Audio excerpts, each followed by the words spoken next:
इस बार बड़े आश्चर्य से उसने देखा। क्यों मन नहीं? क्या किसी ने कुछ कहा? नहीं।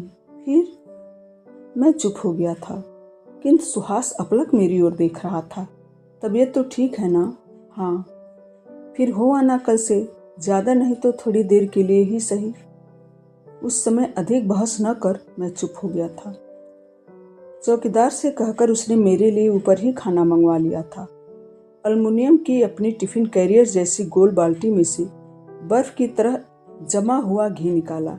गुरु, अब चिंता विंता छोड़ो, अपनी सेहत का ध्यान रखो। यह बाल्टी यहाँ खुली रखी है, जब जी चाहे निकाल लिया करो।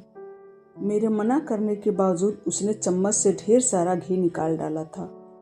लंबे सफर से थका था, इसीलिए जल्दी ही सो गया।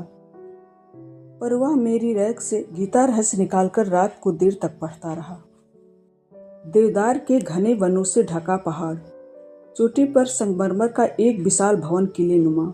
उस दीवारों पर जगह जगह आले बने थे। एक एक आले में एक एक दीपक टिमटिमा रहा था।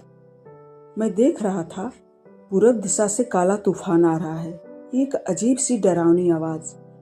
तूफान और निकट आ गया था। अब एक एक कर सारे दीपक बुझ रहे थे और अब चारों ओर गहरा अंधेरा था, धूल ही धूल।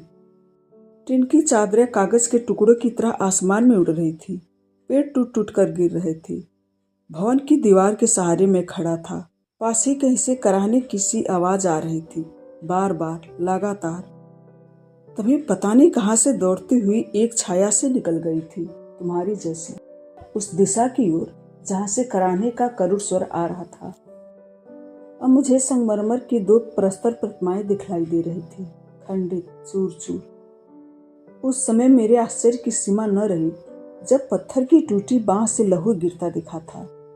वे बाहें मेरी बाहों से इतनी मिलती जुलती थी कि मैं चिल्ला पड़ा था।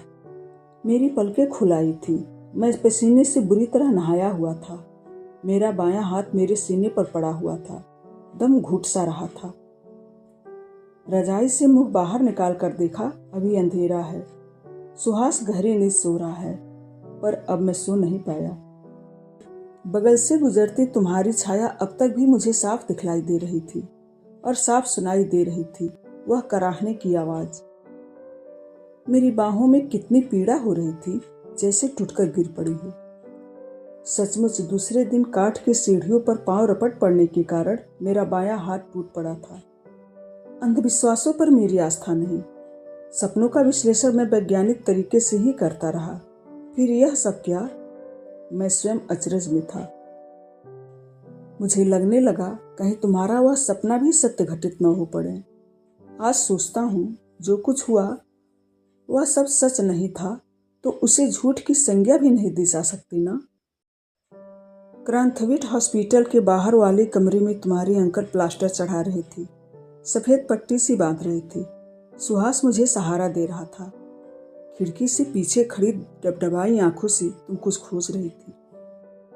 पतझड़ के बाद पेड़ों पर अब नई नई कोपलें आ रही थी। धीरे धीरे हरियाली की हल्की छाई वृक्षों से लदे पहाड़ों पर उतर आई थी। आबादी कुछ कुछ बढ़ रही थी। लगता था एक वीरान शहर फिर से आबाद होने की प्रक्रिया से गुजर रहा है। समय के साथ साथ कितना कुछ नहीं बदल गया था। डॉक्टर दत्ता की गंभीरता कुछ और बढ़ाई थी।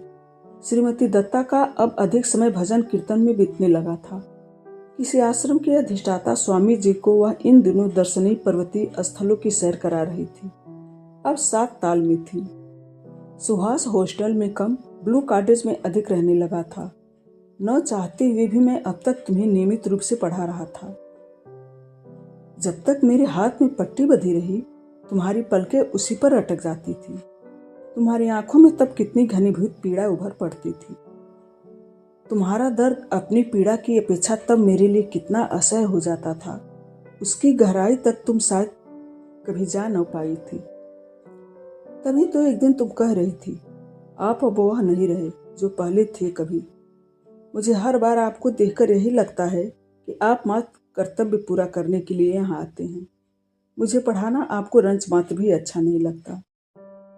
तुम्हारे माथे पर हवा में उड़ते बाल इस तरह गिरे कि अर्धचंद्र सा बन गया था। मैं सोचती थी आपसे कितनी बातें करूंगी, पर आपको देखते ही सब भूल भुला जाती हूँ। जब आप इम्तिहान से पहले ही चले गए थे तब मुझे कितनी बेचैनी हुई थी। दिनों तक मैं पागलों की तरह अजीब अजीब सी हरकत करने लगी थी। मुझे तभी यही लगता था और आज भी यही लग रहा है कि कहीं आपकी इन परेशानियों का कारण मैं तो नहीं। बाहर से आए हवा के हल्के से झोंके के कारण खादी के पर्दे पर एक लहर सी खिंच गई थी। कहते कहते मेज पर तुम कितनी झुक गई थी। अपने बाएं हाथ की तर्जनी को ऊपर वाले दांत पर टिकाए तुम अपलक मेरी ओर देख रही थी। सुहास ने मेरी मदद न की होती तो सचमुच में पागल हो गई होती। न मुझे नींद आती, न भूख लगती, न पढ़ने में ही मन लगता था। हर समय एक विचित्र सी बेचैनी घेरे रहती। एग्जाम भी पता नहीं किस तरह दिए। बरेली जाकर भी हर समय आपका ही ख्याल आता रहा। पता नहीं तब किस झोंक में आकर आपको एक पत्र लिख दिया था। तब से हर रोज खिड़की पर बैठी डाकिये की राह देखा करती थी। शाम तक भी जब पत्र न आता तब मेरी परेशानी कितनी असह्य हो उठती थी। छत पर अकेली बैठी इमारतों के जंगल के उस पार क्या क्या नहीं खोजने लगती थी। तुम्हारा स्वर कितना आर्द्र होया था। तुम्हारे कांपते अधरों पर धुंधली धुंधली कितनी रेखाएं खिंच गई थी। चेहरा मेमने की तरह कितना मासूम नहीं दयनीय सा लग रहा था। खिड़की का पल्ला थोड़ा सा खुला था, दरार की तरह। आज आड़ू का बौना वृक्ष कुछ दूसरा ही रूप लिए था। एकदम फूलों से ढका, कहीं कोई पत्ता नहीं। जिस दिन आप नहीं आते मैं इस पेड़ से बातें करने लगती हूँ। पता नहीं क्या क्या बोलती जाती हूँ। इस सारी दुनिया में यह मुझे सबसे अधिक आत्मीय लगता है। तुमने मेरी ओर ताकते हुए कहा। डॉक्टरों की भाषा में क्या है, एक तरह का पागलपन नहीं। कल सब्जी काटते समय यह अंगुली भी काट डाली थी। पट्टी से बंधी अंगुली तुमने मेरी ओर बढ़ा दी थी। तुम्हारी नन्ही सी नाजुक पतली अंगुली कितनी कांप रही थी। कॉलेज जाते समय आज लेटर बॉक्स में चिट्ठी के बदले अपना छोटा सा बटुआ डाल दिया था। केवल 8-10 आने की रेजगारी थी। अधिक होती तो कितनी परेशानी हो जाती। मुझे याद आया, इससे पहले भी एक दिन तुमने वैसा ही कुछ कहा था। कितने प्रश्न एक साथ पूछ डाले थे, पर मैं गूंगा सा तुम्हारी ओर देखता रहा था। इस कहानी का बाकी का हिस्सा अगली वीडियो में। धन्यवाद।